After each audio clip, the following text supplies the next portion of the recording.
Salut, je m'appelle Vanessa Pilon, je suis journaliste, animatrice, chroniqueuse, maman et myope. On a beau vouloir être le meilleur parent qui soit, reste qu'il y a toujours des petites choses qui tombent dans notre angle mort. Tu sais, entre les rendez-vous chez le dentiste, les cours de gymnastique, ça fait beaucoup de choses à se rappeler, mais s'il y a une zone où on peut vraiment pas se permettre de lésiner, c'est la santé oculaire de nos enfants.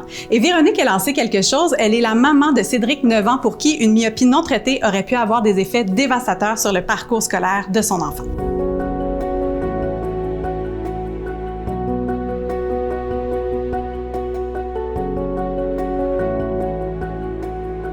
Salut Véronique! Bonjour Vanessa! Véronique, Cédric est myope, comment vous vous en êtes rendu compte? Lorsque Cédric avait 6 ans, il revenait de chez ses grands-parents et on nous a avisé qu'il y avait de la difficulté à regarder l'heure sur le moniteur de la télévision. Donc, à ce moment-là, on a décidé de prendre un rendez-vous avec un professionnel de la vue et on a vraiment bien fait parce que, dans le fond, Cédric faisait de la myopie. Qu'est-ce que ça a changé pour Cédric d'avoir son diagnostic, de porter des lunettes? Cédric, c'est un enfant qui s'adapte très bien. Il porte ses lunettes à temps plein, du matin au soir. Ce que ça l'a fait, ça l'a assuré qu'il voit à 100%, puis d'avoir un bon parcours scolaire, social et sportif. Oui, parce que vous l'avez diagnostiqué juste avant qu'il rentre à l'école? En fait, il était à maternelle. Okay. Donc, c'est avant la première année, ce que je suggère fortement. Tu dois être vraiment contente de l'avoir décelé assez tôt dans son parcours? Oui, parce que si on avait attendu 1 an ou 2, la myopie de Cédric aurait pu grandement progresser. Qu'est-ce que tu enverrais comme message aux parents qui nous écoutent?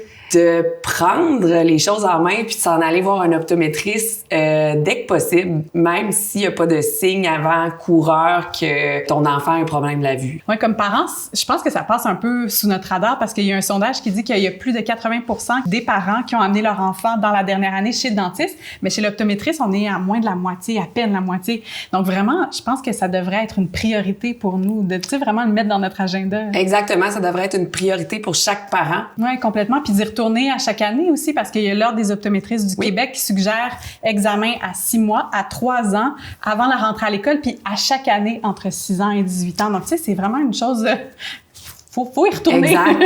Sachant que l'apprentissage des enfants se passe 80% par la vision, moi, j'attendrai pas. Tu sais, moi, aujourd'hui, Cédric, il va super bien à l'école, il a des vraiment bonnes notes, il est dans les premiers de sa classe. Le fait qu'on l'ait diagnostiqué au bon moment, Cédric est rendu où ce qu'il est aujourd'hui. Puis en plus, il existe des mesures pour alléger le fardeau financier de tout ça. Exactement. Le gouvernement du Québec rembourse la totalité de l'examen de la vue à chaque année. Il y a un programme qui rembourse jusqu'à 250 $ pour la paire de lunettes qui s'appelle « Mieux voir pour réussir ».